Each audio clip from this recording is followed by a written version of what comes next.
चलो देखो, अब हम पढ़ेंगे, क्या पढ़ेंगे, पॉलिनोमियल। ये चैप्टर हमारा कौन सा है, 2, है ना।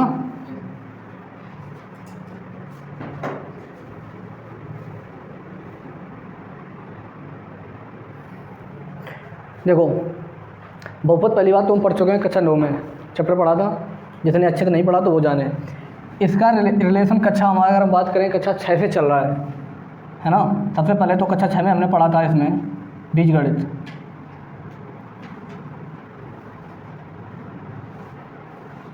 फिर इसके बाद है सरल समीकरण, इसके बाद है एक चर वाला रैखिक समीकरण,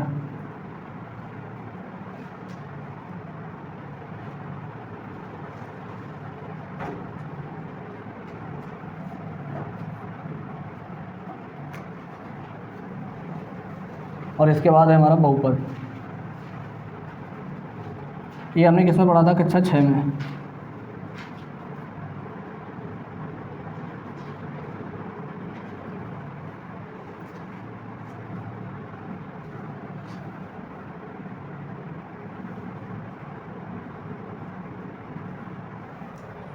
ये रैखिक समीकरण नहीं, बहुपद।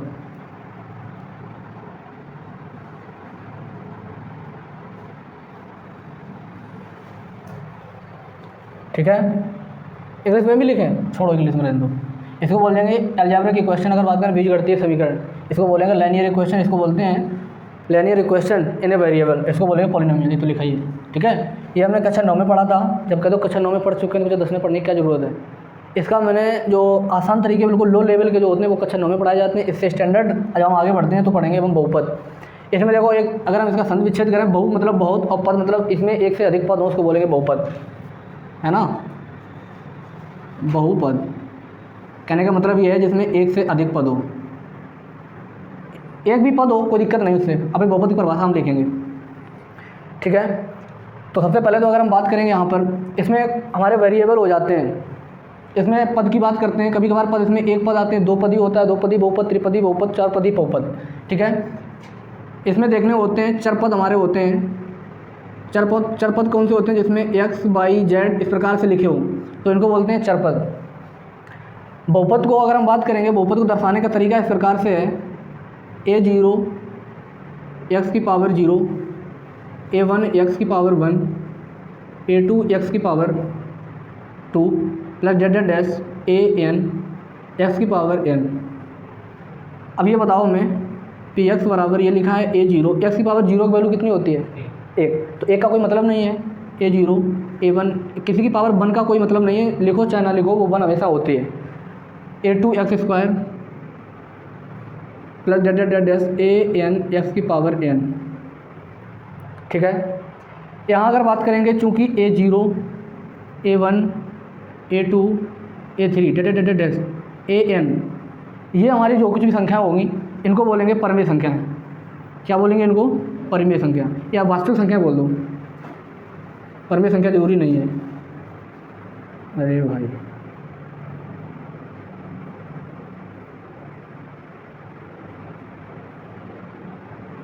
वास्तविक संख्या, वास्तविक संख्या को इंग्लिश में क्या कहते हैं, रियल नंबर। यानी कि a0 a1 a2 an ये हमारी क्या हो जाएंगे, रियल नंबर। और रियल नंबर में सारी संख्याएं आ जाती हैं, अंडर रूट जो कुछ भी होंगी, ठीक है। दूसरी कंडीशन ये है, n जो होगा हमारा, n की वैल्यू, n ये हमारा एक धनात्मक पूर्णांक होगा,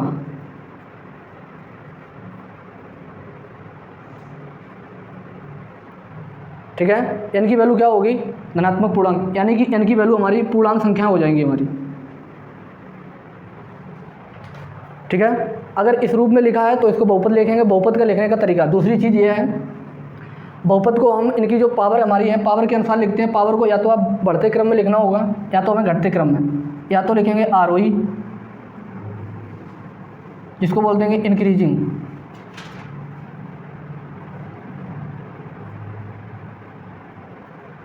और या तो बोलेंगे अवरोही, जिसको बोलते हैं डिक्रीजिंग। इंक्रीजिंग मतलब बढ़ते क्रम और डिक्रीजिंग मतलब घटते क्रम, ठीक है। इसका स्टैंडर्ड क्वेश्चन हमारा इस प्रकार से होता है,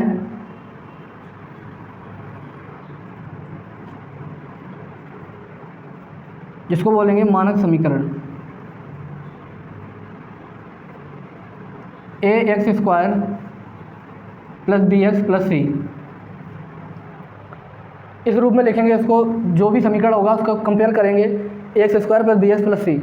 अगर इसको जीरो के बराबर कर दें, ax² plus bx plus c बराबर जीरो, समझ में आ रही बात?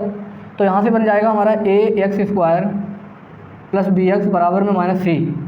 यहाँ से x अगर हम कॉमन ले लें तो ये हो जाएगा हमारा ax प्लस b बराबर में कितना हो जाएगा, माइनस का c।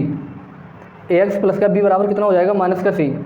यहाँ से अगर हम देखेंगे एक तो मिल जाएगा यहाँ x, इसकी तुलना करेंगे अगर हम, एक तो हो जाएगा x बराबर माइनस का c। दूसरा अगर बात करेंगे, है ना, ax प्लस b बराबर माइनस c, तो ax बराबर माइनस का c अपॉन में b। ax बराबर कितना हो जाएगा, माइनस का c और माइनस का b, माइनस का c और माइनस b, तो x बराबर हो जाएगा minus common b plus c upon में a। ये x की वैल्यू जो आई है यही इसका क्या हो जाएगा, शून्यांक। इसको क्या बोलेंगे, शून्यांक। ठीक है। अब इनको अगर बात करेंगे, बहुपद को हम पदों के अनुसार बांटते हैं और घातों के अनुसार भी बांटते हैं। पहले इतना नोट करो, फिर आगे बताते हैं।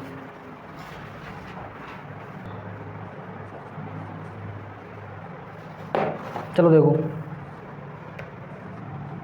px बराबर क्या बताया था, a0 plus a1x plus a2x plus a3x data dash an x की पावर n। ठीक है, a1x a2x square a3x power q, यही लिखा था देखो उसमें, देखो अभी हैं, नहीं लिखा था तो लिखो उसमें, x power 1 x power 2 x power 3 इस क्रम में, x पावर n तक, है ना। देखो इधर, अब हमने क्या बताया था कि a0 a1 a2 data dash an, ये कई संख्या होगी, वास्तविक संख्या।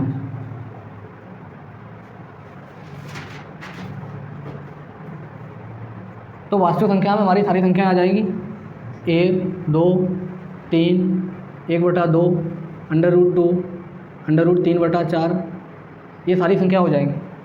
लेकिन जो हमने n की बात करी है, तो n की जब हमने बात करी तो n क्या हुआ हमारा, धनात्मक पूर्णांक। अगर धनात्मक पूर्णांक, धनात्मक वो भी क्या होना चाहिए, पूर्णांक। तो धनात्मक पूर्णांक कौन होते हैं, 1 2 3 4 डेटा। ठीक है। तो कहने का मतलब ये है कि x की पावर जो भी होगी, कहने का मतलब चर की पावर हमेशा क्या होना चाहिए, पूर्णांक, तभी वो बहुपद है ना। जैसे अगर हम बात करेंगे बहुपद को लिखने का तरीका क्या है, जैसे हमारा ये लिखा है x² प्लस x प्लस 2, ये हमारा बहुपद है। इसमें दो चीज़ें देखनी है कि इनकी जो पावर है वो हमारी पहली बार धनात्मक पूर्णांक होनी चाहिए, यानी कि x की पावर कितनी। जैसे अगर हम पूछ लें तुमसे, मान लो ये लिखा है क्वेश्चन नंबर 2, x की पावर -2 प्लस x प्लस 4, क्या ये बहुपद है? ये बहुपद नहीं है। क्यों? यहाँ पर क्या हुआ, यहाँ x की पावर कितनी हो गई, -2। मैंने क्या बताया, x की पावर n जो है, n की वैल्यू हमारी क्या होना चाहिए, धनात्मक पूर्णांक होना चाहिए।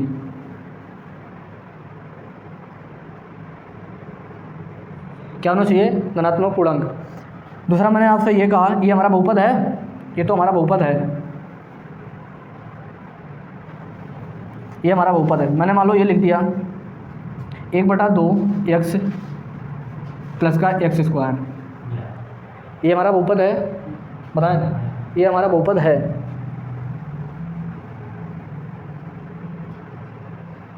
क्यों है, ध्यान से देखो। यहाँ अगर बात करें, मैंने क्या बताया था कि a0 a1 a2x, ये हमारा कई संख्या होनी चाहिए वास्तविक, और वास्तविक संख्या में तो सब कुछ आएगा। दूसरा कंडीशन ये है, यहाँ पर ये इसको इस प्रकार से लिखने का तरीका, ये तो खैर सही है। मैंने क्या बताया था, इसको आरोही या अवरोही क्रम में लिखना होगा, क्योंकि ये तो अवरोही क्रम में लिखा है। किस रूप में लिखा है, अवरोही क्रम। अवरोही क्रम का मतलब, अवरोही क्रम नहीं मतलब आरोही क्रम लिखा है ना। आरोही क्रम का मतलब क्या हो जाता है, पहले छोटी पावर देखनी है, फिर बड़ी पावर। इसकी पावर कुछ नहीं है तो क्या है, 1, फिर इसके बाद क्या है, 2, 1 के बाद क्या है हमारे 2, तो ये कौन सा क्रम हो गया, आरोही क्रम।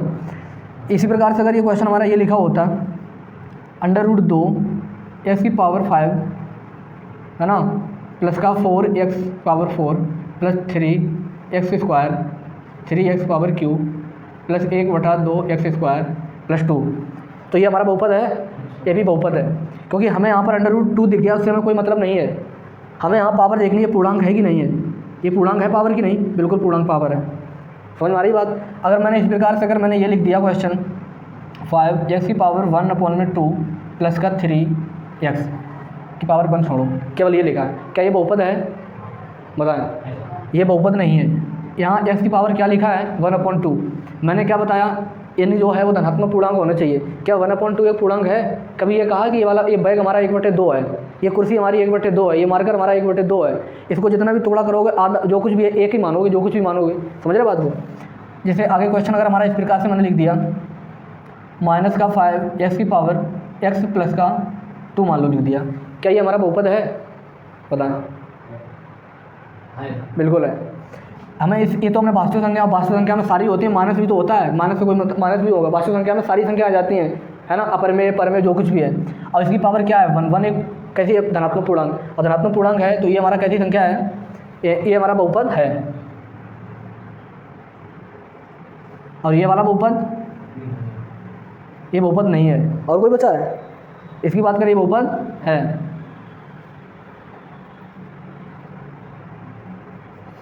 तो एक बताओगे अगला क्वेश्चन? अगला क्वेश्चन है हमारा 7। ये लिखा है x प्लस 1, क्या ये बहुपद है? बताओ। ये बहुपद नहीं है। ये x की पावर ये नीचे लिखा है 1, नीचे नहीं मतलब ऊपर होना चाहिए, तो ये बहुपद नहीं है। तो इस प्रकार से अगर कभी भी छांटने को आ जाए कि कौन सा बहुपद है कौन सा बहुपद नहीं है, ठीक है, तो छांट लोगे, इससे एक ऑब्जेक्टिव क्वेश्चन बन सकता है। अब हम बात करेंगे पदों के अनुसार बहुपद को बांटा गया है। इसको हटा दें।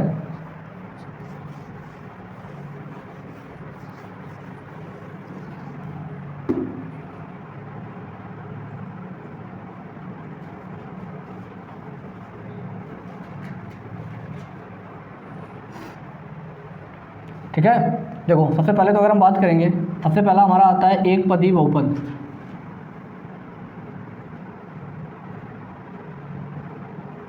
इसके बाद आता है दो पदीय बहुपद।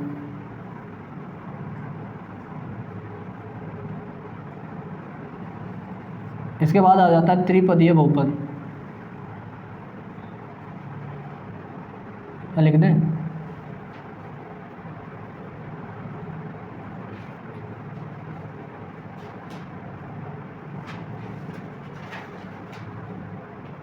देखो इधर, जिसमें एक पद होता है उसको एक पदी बहुपद कहते हैं, है ना। इसको बोलते हैं मोनोमियल,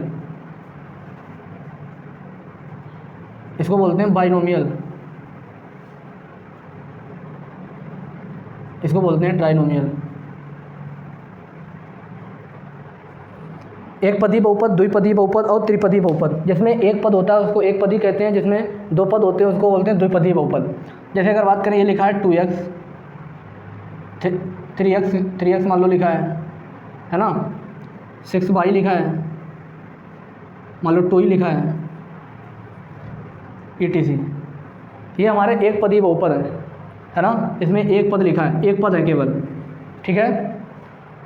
द्विपदी बहुपद जैसे इसमें 2x plus 1, 3x square plus x, 6x square plus 6x etc। ये बोलेंगे द्विपदीय बहुपद, ठीक है। इसके बाद इसी प्रकार से त्रिपदीय बहुपद 3x स्क्वायर प्लस 2x, है ना,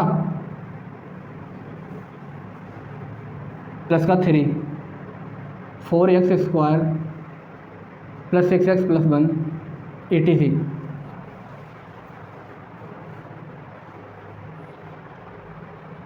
ठीक है, ये हो गए हमारे त्रिपदीय बहुपद।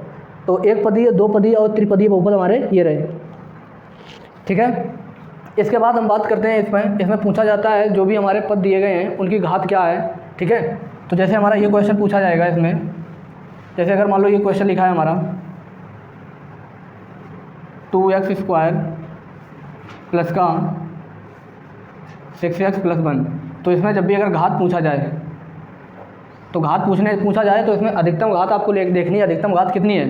अधिकतम घात कितनी है? 2। तो इसकी घात अगर पूछी जाएगी तो इसकी घात कितनी हो गई? 2। जैसे हमारा ये क्वेश्चन लिखा है दूसरा, ठीक है। तो अगर जिसकी घात 2 है तो उसको बोलते हैं द्विघातीय बहुपद। उसका नाम भी देते हैं, क्या देते हैं? द्विघातीय बहुपद। द्विघातीय बहुपद। अगर जिसमें 3 घात लिखी हो, मैक्सिमम घात देखनी है। जैसे ये क्वेश्चन मान लो ये लिखा है 2x + 1, इसमें देखनी पावर किसकी, वेरिएबल की। तो चर पद है हमारे पास, चर पद को ही देखना है। तो चर पद को देखना है, तो अगर इसमें देखेंगे तो इसमें कितनी घात है, इसकी घात है 1, और जिसकी घात 1 हो उसको बोलते हैं रैखिक बहुपद। ठीक है।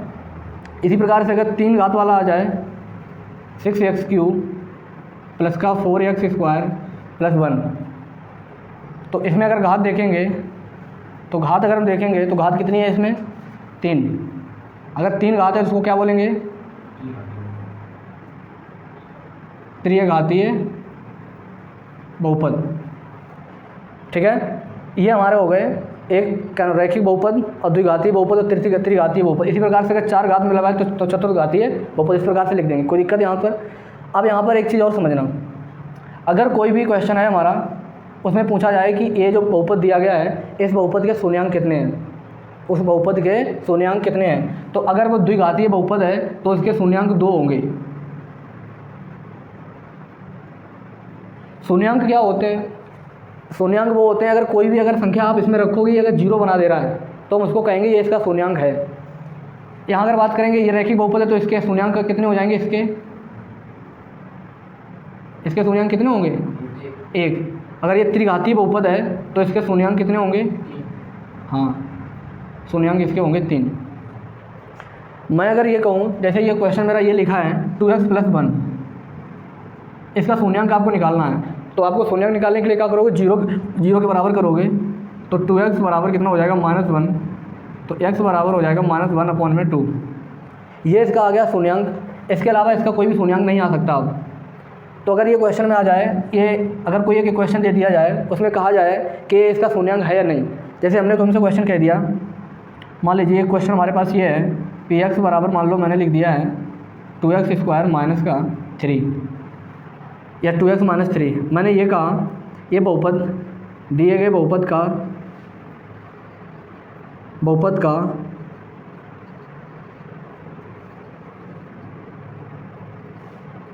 शून्यांक 3/2 है।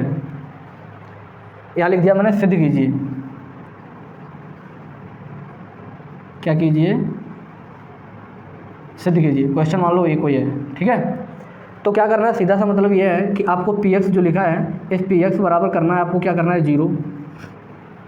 ठीक है, px बराबर क्या करना है 0। तो ये 0 अगर बात करोगे तो 0 दिखा दो आप।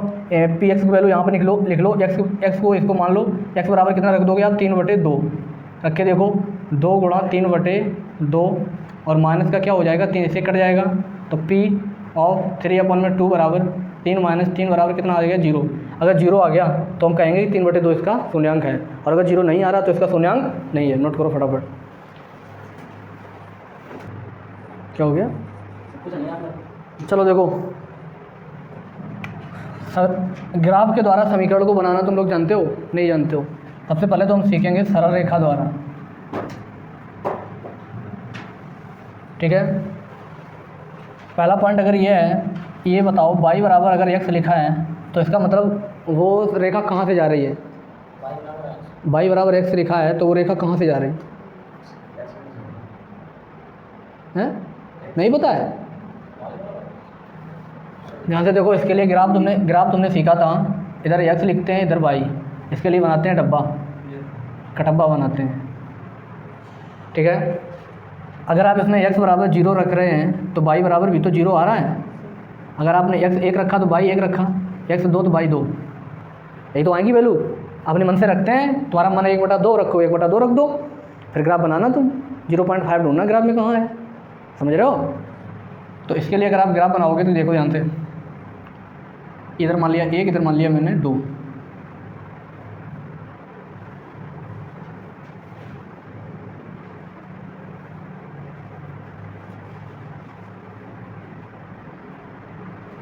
एक दो -1 -2 -1 -2 ध्यान से समझ रहा।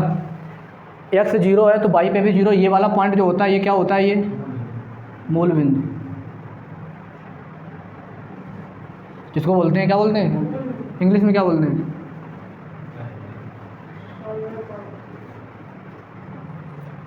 ठीक है, तो एक तो पॉइंट ये मिल जाएगा 0,0 जिसको हम नाम दे रहे हैं ए। ठीक, दूसरा एक्स पे ए जाना है और वाई पे कहाँ जाना है? 1 जाना है ना। फिर दोनों को इधर बढ़ाना है, इसको भी इधर बढ़ाना है। इस प्रकार यहाँ मिल रहा है, तो ये वाला पॉइंट कौन सा मिल गया? 1,1। यहाँ से अगर बात करेंगे इस प्रकार से मिल गया ये, तो ये मिल गया 2,2। ये इसको अगर मिला देंगे तो ये जो रेखा जा रही है ये सब, ये क्या है? x बराबर y की। तो मूल बिंदु से होकर जाने वाली रेखा का समीकरण होता है y बराबर x। समझ में आ गई बात? अगर मान लो हमारे पास क्वेश्चन ये आ गया y बराबर 2x + 4, इसको ग्राफ द्वारा बताना है कि ये कहाँ से जा रही है, इसका ग्राफ कैसा बनेगा। ठीक है, तो ध्यान से समझना, हमारा एक ही काम है। एक काम क्या है इसके लिए? ये डायग्राम बनाओ और ध्यान रखना वैल्यू ऐसी रखा करो जिससे तुम्हें काटने पीटने में दिक्कत ना हो, है ना। यहाँ से x और यहाँ से मान लो y। अगर ध्यान से समझ लो, x बराबर अगर आपने क्या रख दिया? 1 रख दिया, या x बराबर आप 0 रख लो पहले। सबसे पहले तो ऐसे ही रख लिया करो, x बराबर क्या रखो? 0। तो x बराबर 0 रखोगे तो यहाँ से मिल जाएगा y बराबर 2x + 4। तो y बराबर 2 × x की वैल्यू कितनी है? 0 + 4, तो y बराबर कितना हो जाएगा? 4। तो अगर आपने x बराबर 0 रखा तो y बराबर क्या रख दो? 4। अगर आप y बराबर 0 रख दोगे, है ना। अगर आप दूसरी कंडीशन, ये केस नंबर कौन सा मान लो? फर्स्ट। केस नंबर कौन सा? फर्स्ट। सेकंड कंडीशन, ये ग्राफ में बनाना नहीं है, ये हम बता रहे हैं। अभी ग्राफ के क्वेश्चन आएंगे लेकिन हम बता दे रहे हैं फ़िलहाल, ये तुम्हें पीछे क्लास में पढ़ना था। केस नंबर सेकंड, अगर आप y बराबर 0 रख रहे हैं, y बराबर क्या रख रहे हैं? 0, तो हमारा क्या लिखा था? y = 2x + 4। तो 0 = 2x + 4, ये इधर आ जाएगा। -4 = 2x, तो ये हो जाएगा -4/2 = x। इसे ये काट दो 2, तो ये हो जाएगा -2 = x। यानी कि इसके लिए अगर बात करोगे y बराबर 0 रखा तो x बराबर कितना मिला? -2। इसी प्रकार से कोई और एक वैल्यू रख लो, है ना। कोई एक और वैल्यू रख लोगे आप। केस नंबर थर्ड, क्या रख दोगे? 1 तो रख चुके हम, 1 रख लिया? नहीं रखा, तो x बराबर 1 रख लो। x बराबर 1 रखोगे तो समीकरण था y बराबर 2x + 4। तो ये हो जाएगा y बराबर 2 × 1 + 4। तो y = हो जाएगा 2 + 4, तो y = 6। तो x बराबर जब आपने 1 रखा तो ये कितना मिला हमारा? 6। इसके लिए अगर आप ग्राफ बनाओगे, है ना, तो ग्राफ कहाँ बनाए? ऊपर वाला बिगाड़ नहीं है, ऊपर वाला हटा दें। चलो देखो,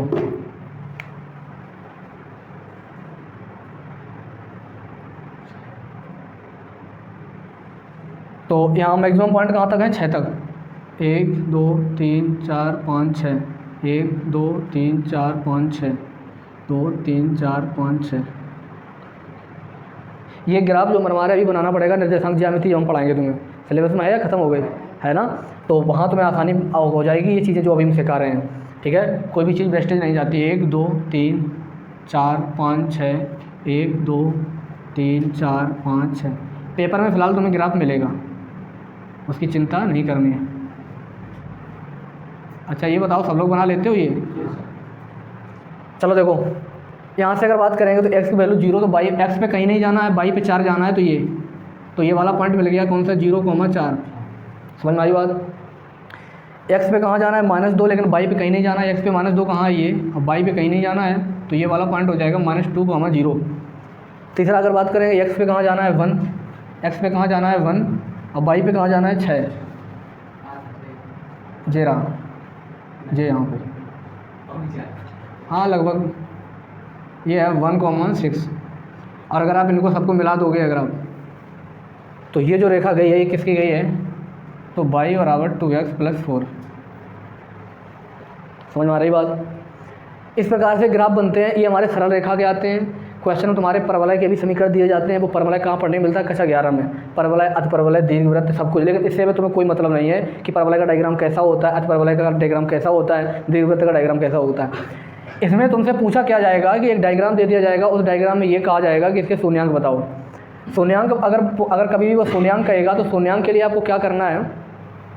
जो भी ये डायग्राम ये जो बनता है ये ग्राफ आपको देखना है कि ए एक्स अक्ष पर कितनी बार काट रहा है या एक्स अक्ष को स्पर्श कर रहा है कितनी बार, है ना। जैसे अगर हम बात करें, ये हमारा डायग्राम है, ये एक्स अक्ष को कितनी बार स्पर्श कर रहा है, ये तो एक्स अक्ष है, ये इसको बोलते हैं एक्स और इसको बोलते हैं एक्स डैश और इसको बोलते हैं वाई और इसको बोलते हैं वाई डैश। ये एक्स अक्ष को कितनी बार स्पर्श कर रहा है, एक बार, तो इसका शून्यांक कितना है, शून्यांक इसका 1 है। समझ में आ रही बात। तो इस प्रकार से क्वेश्चन हमारे इसके पूछे जाएंगे। नोट करो पहले ये डायग्राम पहले।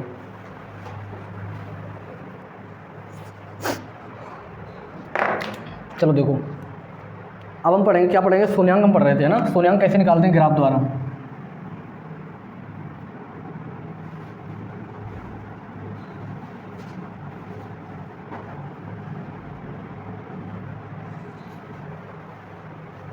ठीक है, देखो इसमें कुछ लिख लें कि ग्राफ द्वारा, या ये लिख लो बहुपद का ग्राफ, बहुपद का ग्राफ एक्स अक्ष को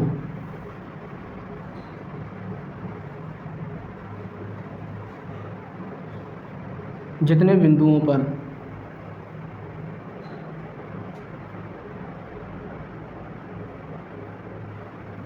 काटे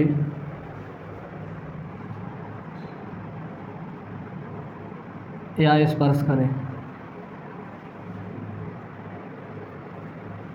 वही उसके शून्यांक होते हैं। चलो खड़े हो। द्विघात बहुपद के शून्यांक कितने होते हैं,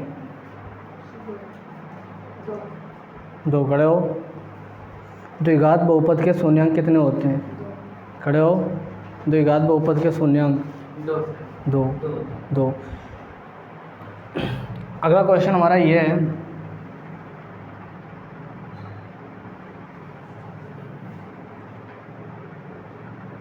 टू एक्स प्लस 1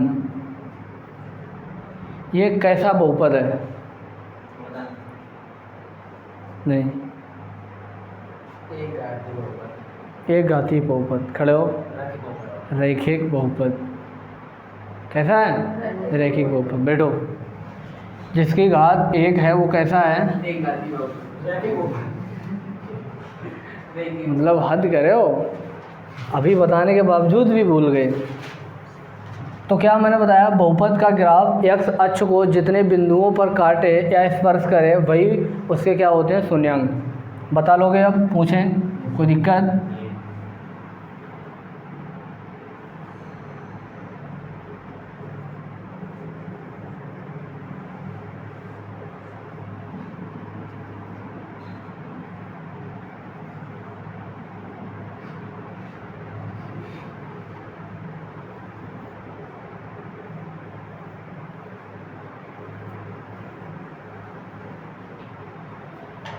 ठीक रहा है।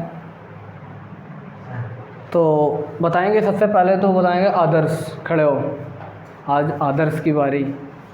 इसमें बताएं शून्यांक कितने हैं, इसमें शून्यांक कितने हैं, शून्यांकों की संख्या 2। इसमें बताओ शून्यांक 1। इसमें शून्यांक है, कहाँ 3 दिख रहे भाई, तो सर आपने एक चीज बता दी। ये तो कट तो एक ही जगह रहा ना, हाँ सर, तो कितने हो गए, 2। इसमें 1 2 और 3, आसान हो गई चीज़ें। बैठो। 3। ठीक है। ग्राफ द्वारा शून्यांक पूछा जाए, आप बता लोगे। ठीक, इतना नोट करो। आज के लिए बस इतना ही काफ़ी है। कल फिर मिलते हैं अगली क्लास में। कुछ लिखना नहीं।